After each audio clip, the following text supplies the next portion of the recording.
The whole town of Calder Creek had an opinion about what Earl Sutton should do with his grief, and not a single one of them had thought to ask him. If you subscribe to this channel and share this story with someone who needs it today, you'll help this kind of storytelling reach the people it was made for. So go ahead and hit that bell so you never miss what comes next. He had been a widower for 14 months when his son came home from Nashville with that particular expression young men wear when they have made a decision on someone else's behalf and are hoping the presentation will carry it. Marcus was 31 and good-hearted and had his mother's eyes and his father's stubbornness, and he had driven 4 hours on a Tuesday morning without calling first, which told Earl everything he needed to know about how the conversation was going to go before it started. Earl was in the barn when the truck came down the gravel drive, turning a worn leather harness over in his hands more out of habit than necessity, and when he heard the familiar knock of Marcus's diesel engine, he set the harness down on the rail and went to meet him at the gate the way he had always gone to meet him, without hurry, without fanfare, the way a man meets something he loves and is not surprised by. What he had not anticipated was the woman in the passenger seat. Her name was Ruth Calloway, and she was 54 years old, and she had not known, until 40 minutes outside of Calder Creek, that she was being brought to meet a man Marcus Sutton had decided would be good for her. She had thought this was a drive to see the countryside, which Marcus had described with such enthusiasm that she had brought her good cardigan. She was a widow herself, 5 years out, steady on her feet. A woman who had rebuilt her life after loss with the methodical patience of someone who has learned that the alternative to rebuilding is standing still in the rubble, and that the rubble is cold. She worked in the school library in Nashville. She had 3 plants she kept alive on her windowsill, and a sister in Chattanooga she called every Sunday, and she had told Marcus Sutton at his cousin's wedding 8 months ago that she was not looking for anything, which Marcus had apparently stored in the same mental drawer as suggestions he intended to revisit later. When Marcus pulled the truck to a stop in the gravel yard, and Earl Sutton came through the gate with his hat in his hand and his face arranged into an expression of cautious bewilderment, Ruth understood immediately what had happened and felt a complicated rush of embarrassment and something she was not yet prepared to name. "Dad," Marcus said, coming around the truck with the energy of a man who has decided confidence is the best strategy. "This is Ruth. I wanted you two to meet. She's good people." Earl Sutton looked at his son for a long moment.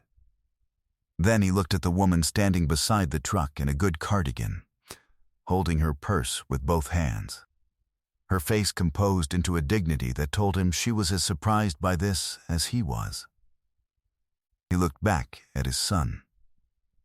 "Boy," he said finally, in a voice that was very quiet and very deliberate, "what in the world have you done?"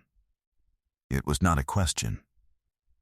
Marcus had the grace to look sheepish. The town had its own ideas, and it had been voicing them since the January morning when Earl's wife Margaret had finally let go of the long illness she had carried without complaint for 2 years, surrounded by the family she had spent her whole life building in this house and on this land. Calder Creek was a small place, the kind of place where kindness and intrusion often travel the same road and are hard to tell apart at a distance.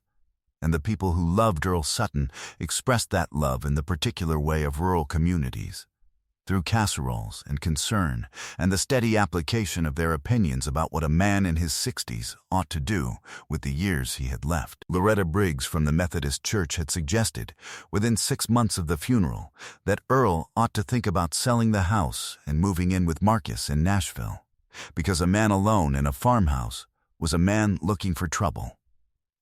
Earl had thanked her and had not moved.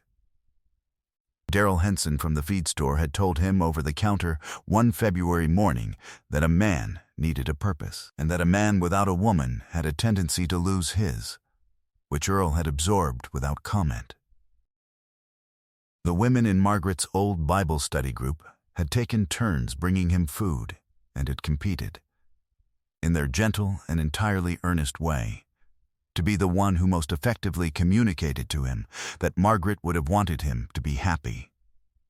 A sentence he had grown to dread because of how completely it missed the point of what he was actually feeling, which was not unhappiness exactly, but a kind of vast, quiet rearrangement of everything he understood about the shape of a day and the sound of a house, and the particular weight of the chair across the kitchen table that used to hold someone and now held light.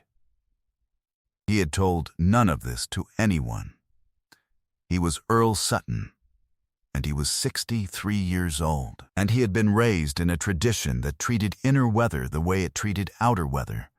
You noted it, you prepared as best you could, and you went back to work. What he had not been prepared for was Marcus. Marcus, who had watched his father thin down and go quiet over 14 months, and had decided, in the bold and loving and occasionally catastrophic way of sons who have inherited their father's stubbornness without yet acquiring the patience to go with it, that what Earl needed was not time and not solitude, but an introduction. Marcus had met Ruth Calloway at a cousin's wedding, and had thought, in the immediate and impractical way of people who love the people they love, that she had the quality he was looking for, though he couldn't have named it precisely. She was steady. She was not performing anything. She had the look of someone who had been through difficulty and had come out the other side without bitterness, which is rarer than people suppose. He had spent 8 months thinking about it before he did something about it, which was, by Marcus's standards, restraint. Ruth had asked to use the restroom. It was the kind of practical request that creates a useful pause in situations that have become complicated, and Earl had shown her in through the back door with the automatic courtesy of a man who was raised to treat a guest as a guest, regardless of the circumstances of their arrival. Which meant she walked through the kitchen and saw the cast-iron skillet on the stove and the apron on the hook. By the door, hand-stitched, blue and white, Margaret's name worked into the corner in her own hand, and understood in the way a woman understands things that she was inside someone else's grief and needed to move carefully. When she came back out, Earl was sitting on the porch steps, and Marcus was not in sight, having apparently decided that a tactical retreat to the barn was the wisest move available to him. Earl gestured to the other step. She sat down. They looked out at the field for a while. The afternoon light was coming down long and gold across the hill pasture, and the old Tennessee hills beyond the fence were that particular deep autumn green that doesn't photograph right and has to be seen to be believed. "I'm sorry," Ruth said. "I didn't know." "I know you didn't," he said. "That's plain. He means well," she said. "He does," Earl said. "He gets that from his mother." He paused. "Gets the poor judgment of the execution from me," she laughed. A small, genuine sound that surprised both of them. He looked at her sideways. "How do you know Marcus?" he said. She told him. He listened. He asked a few questions in the unhurried way of someone who was actually interested in the answers rather than filling time, and she found herself answering with more honesty than she had expected to, because there was something in his manner, in the quality of the attention he was paying, that made evasion feel like more work than it was worth. She told him about the 5 years, about the school library and the windowsill plants and the sister in Chattanooga. She told him that she had not been looking for anything, which she had told Marcus and which she still believed to be true, but which sounded different out loud here, in the late afternoon light, in a way she noticed without analyzing. He listened. When she finished, he said, Margaret liked wildflowers. Not garden flowers, wildflowers. Syed, the garden ones were too certain of themselves. Ruth looked at him. "My husband was the same way about coffee," she said. "Couldn't abide anything too fancy. Said it was showing off." Something shifted in the air between them, small, unannounced. The way the temperature shifts when the wind changes direction before you see any other evidence of it. "You hungry?" Earl said. "I could eat," she said. He stood up and opened the back door. The worn leather Bible on the kitchen table caught the light as they went in, thick and soft-covered, held shut by a rubber band, with something pressed between its pages that made the cover bow slightly, the shape of dried things kept safe. What neither of them knew yet was that inside that Bible was something Margaret Sutton had placed there 18 months before she died, in a season when she had understood what was coming and had decided, with the methodical love of a woman who is always prepared for things, to say what needed saying before she no longer could. He made eggs. It was what he had. It was late in the week, and he hadn't shopped, and he made them in the cast-iron skillet with the ease of a man who has cooked for himself long enough to have stopped being self-conscious about it, and he made enough for 3. Because Marcus eventually came in from the barn wearing the look of a man who has done something irreversible and is hoping the results will justify it. They ate at the kitchen table. Marcus talked more than either of them. Earl and Ruth talked less, but what they said had the quality of two people who are not in a hurry and are not performing ease, but actually finding it, which is different and rarer and harder to manufacture. After dinner, Marcus went out again. He was a boy who could read a room when the cost of not reading it became too high. And Earl cleared the table, and Ruth dried the dishes without being asked, and set them in the rack without asking where they went. Because after a certain number of years of keeping a home, you develop an instinct for where things live. The apron hung on the hook all evening. Neither of them mentioned it. It was not a thing that needed mentioning. It was simply present, the way certain things in a house remain present because the love that put them there has not finished what it started. "That quilt pattern," Ruth said, nodding to the folded quilt on the chair by the window, blue double wedding ring, carefully pieced. "My grandmother made one just like it. Margaret made that one," Earl said. "The year before Marcus was born." Ruth nodded. She looked at it for a moment. "She was a maker," she said.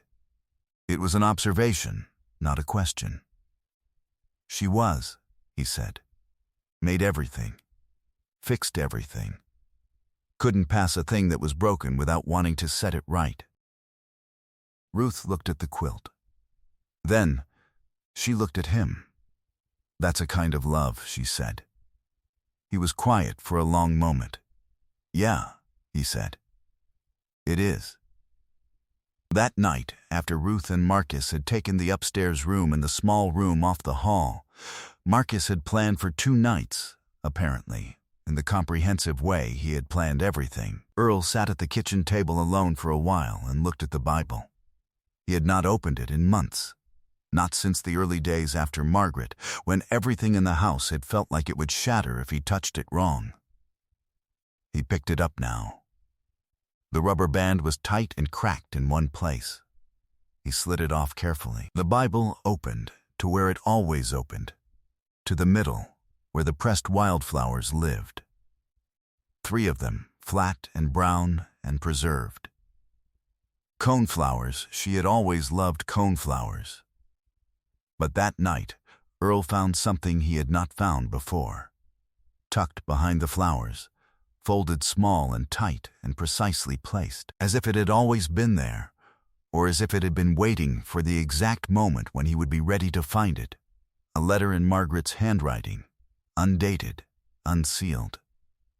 He read it at the kitchen table with the skillet still on the stove and the apron on its hook, and the autumn dark pressing against the windows, and his hands did not shake.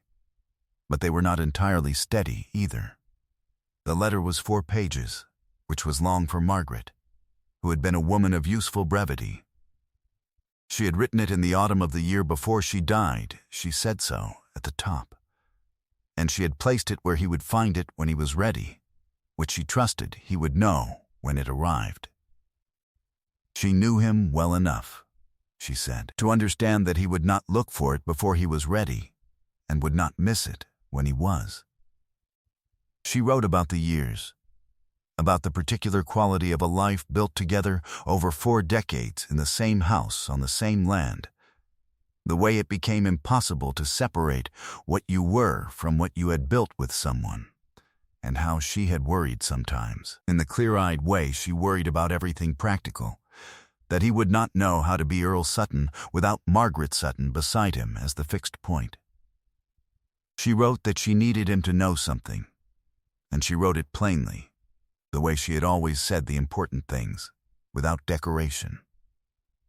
She wrote that she wanted him to be happy, not the performative wanting that people said at funerals, the wanting that is really just a wish that grief would be tidy and brief. She meant the real thing, the wanting that had thought it through, that had sat with the weight of it, that understood what it was asking of both of them. She wrote that she did not know what shape that happiness would take, or whether it would look like anything she could have imagined, and that she was all right with that. She wrote that the love she had for him was not diminished by wanting good things to continue in the world after she was no longer in it. She wrote that loving a person meant wanting the full life for them, not just the portion you were present for. She signed it with her name and with the word always, which she had never said carelessly. A neighbor boy had once found water on their land by walking it slowly with a willow branch, feeling for the pull. Earl had thought at the time that it was nonsense, and then the well had come in exactly where the boy said it would, and Earl had thought about it for years afterward, about the things that are present and waiting and require only the right instrument and the right time to be found.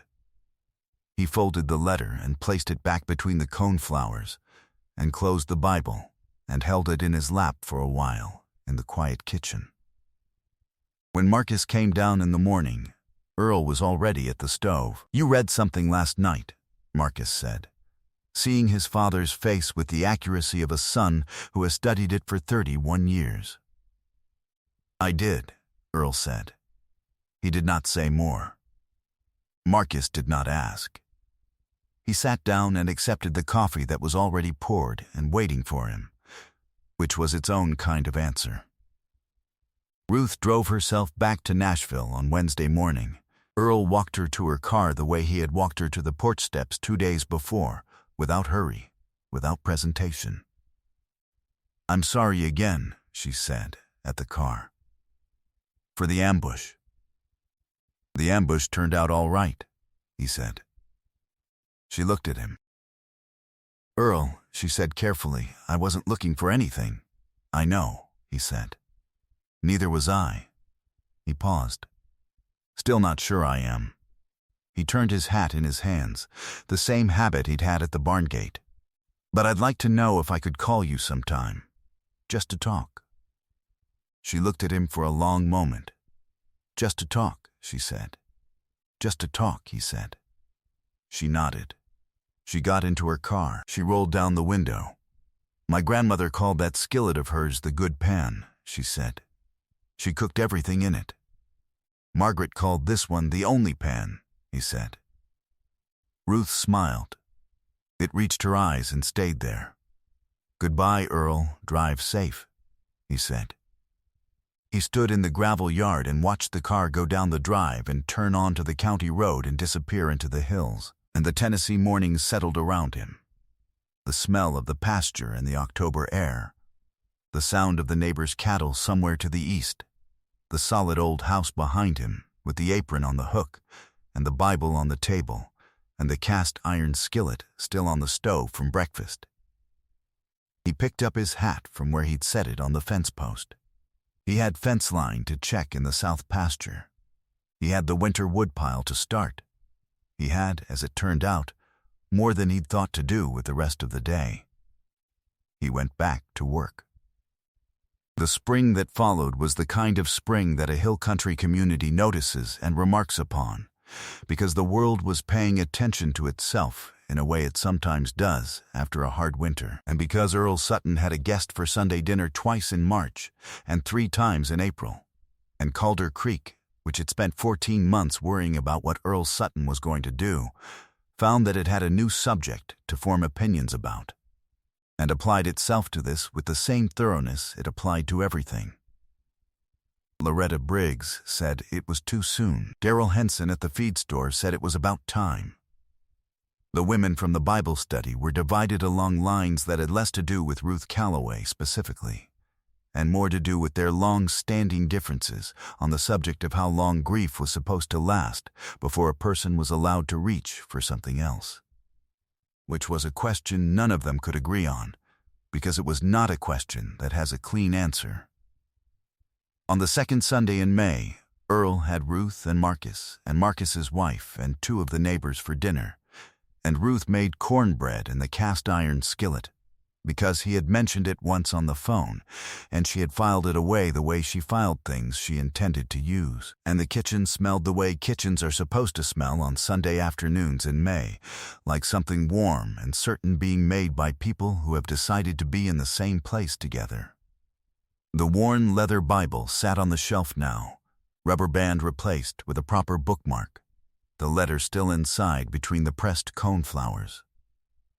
It was not a secret.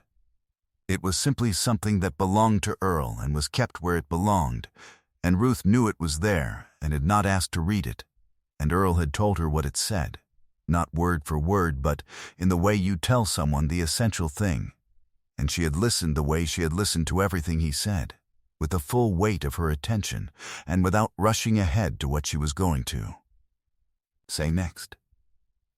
After the dishes were done and the neighbors had gone home, and Marcus and his wife had taken the long drive back to Nashville, Earl and Ruth sat on the porch steps in the May evening, the way they had sat on the back steps that first afternoon, and the hills had gone that particular purple-gray of a Tennessee dusk, and the first fireflies were starting in the pasture grass below the fence. She knew what she was doing, Ruth said. She didn't explain what she meant. She didn't need to. She always did, Earl said. Ruth looked out at the fireflies. I still don't know what this is, she said honestly. No, he said. I don't either. He thought for a moment. But I know it's something worth finding out. She nodded. He nodded. The fireflies kept rising. Sometimes the moments we least expected turn out to be the ones our whole life was quietly preparing us for, not because someone planned them perfectly, but because enough love was still loose in the world to find its way to where it was needed. Have you ever received something you didn't know you needed until it was already in your hands? Leave that in the comments. I think more people than we realize have been surprised by what found them when they stopped looking. If this story moved something in you, share it with someone who needs to hear it today. Subscribe to the channel so the next story finds you when it's ready. Until then, take good care of each other. And they still say in Calder Creek that it was Marcus who started the whole thing, which is true as far as it goes, but that the people who actually know the story know it was Margaret, writing 4 pages in an autumn she was trying to get through, who finished it.